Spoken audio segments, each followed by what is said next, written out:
Yes, ఇవాళ జగన్మోహన్ రెడ్డి గారు భీమిల్లో బహిరంగ సభ పెట్టారు.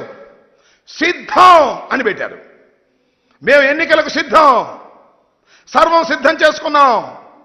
మా 175 మంది అభ్యర్థులు సిద్ధం, 25 మంది పార్లమెంటు సభ్యులు సిద్ధం. మేము సిద్ధంగా ఉన్నాము, ప్రజలకు మేలు చేశాము, రాబోయే ఎన్నికలకు అడుగులు వేస్తున్నాము, మేము సిద్ధంగా ఉన్నాము అని చెబుతుంటే చంద్రబాబు నాయుడు గారు అంటున్నాడు సిద్ధం అని. చంద్రబాబు నాయుడు గారే కాదు,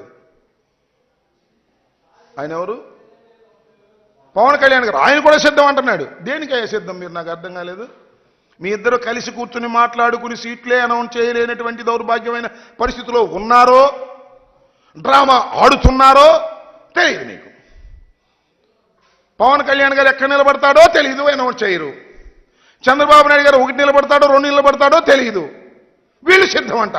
దేనికయ్యా మీరు సిద్ధం? ఒకదానికి మాత్రం మీరందరూ సిద్ధం. ఎన్నికలు అయిపోయిన తర్వాత తట్ట బొట్ట సర్దుకొని హైదరాబాదు నివాసానికి చేరడానికి అందరూ సిద్ధంగా ఉన్నారు.